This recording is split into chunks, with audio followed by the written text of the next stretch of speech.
Hello viewers, welcome to my kitchen. আজকে আমি eggs and vegetable fried rice করছি।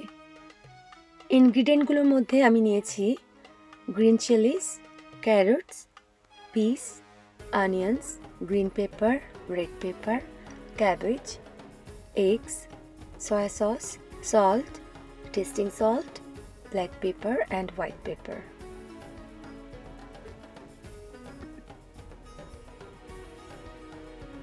প্রথমে আমি একটা প্যানে বাটারের ভেতরে স্ক্র্যাম্বল এগস করে নিচ্ছি। স্ক্র্যাম্বল এগস করতে বেশি সময় লাগে না।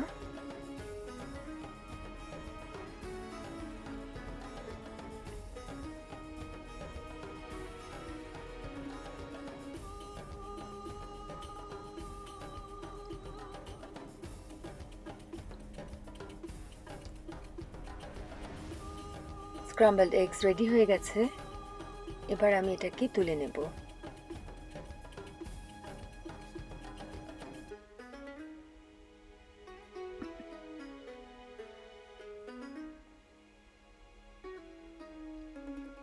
আমি আবারও প্যানে বাটার দিয়ে দিচ্ছি।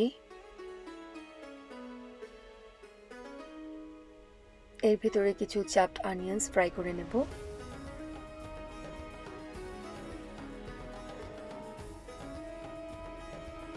ফ্রাইড রাইসের জন্য অনিয়ন্স খুব বেশিক্ষণ ফ্রাই করার প্রয়োজন নেই।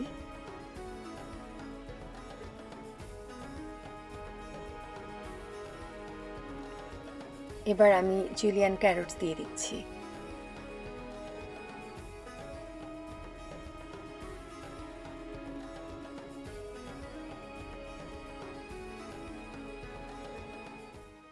এখন দিয়ে দিচ্ছি পিস।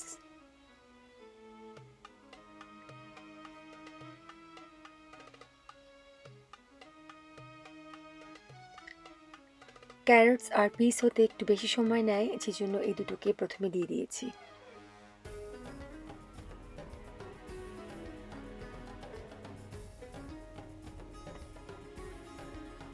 এবার দিচ্ছি chopped cabbage.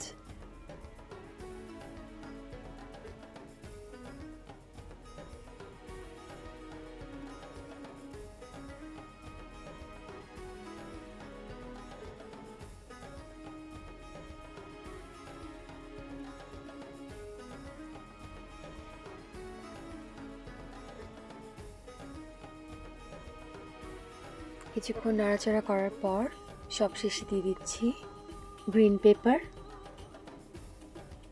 Red paper,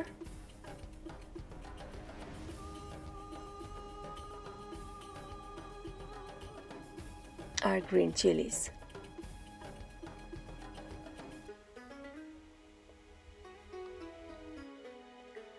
by the way viewers, আমি কিন্তু কোনো প্রফেশনাল শেফ না।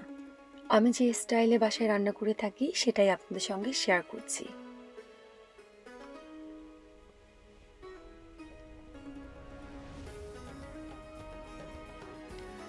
আমার মনে হয় বাটার একটু কম হয়ে গিয়েছিল, তাই আমি আবার বাটার দিলাম।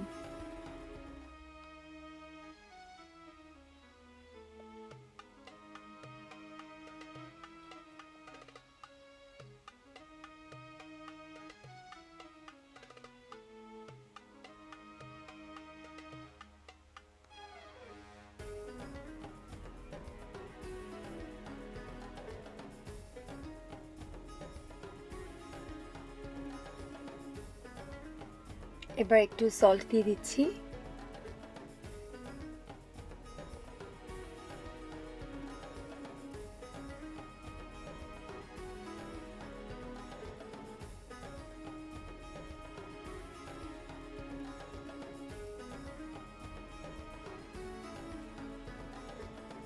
একটু টেস্টিং সল্ট দিচ্ছি।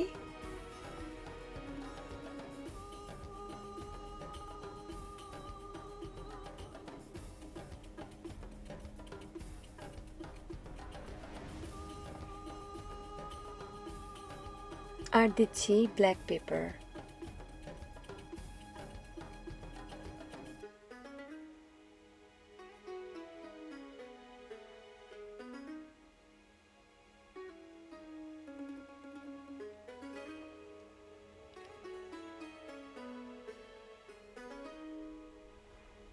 আমার ভেজিটেবলটা হয়ে গিয়েছে মনে হচ্ছে।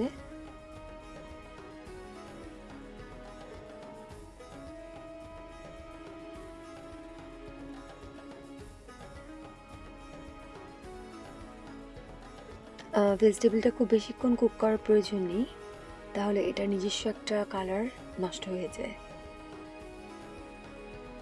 এবার দিয়ে দিচ্ছি স্ক্রাম্বলড এগসগুলো।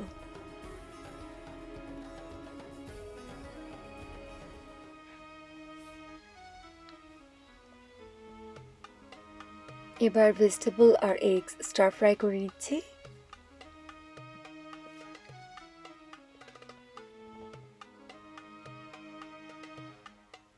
এবার আমি রাইস দিয়ে দিচ্ছি।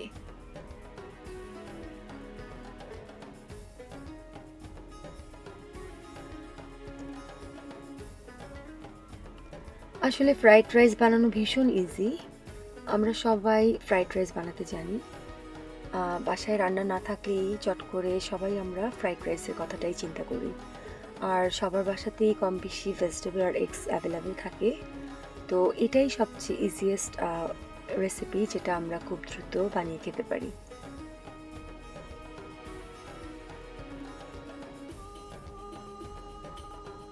ওহো, আমি তো বকবক করে সয়া সস দিতেই ভুলে গিয়েছি।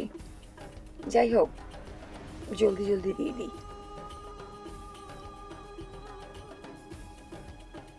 আমার ফ্রাইড রাইসটা রেডি হয়ে গিয়েছে।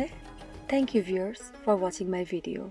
Please subscribe my channel and hit the notification bell to get more videos. Till then, stay safe. Bye. Allah Hafiz.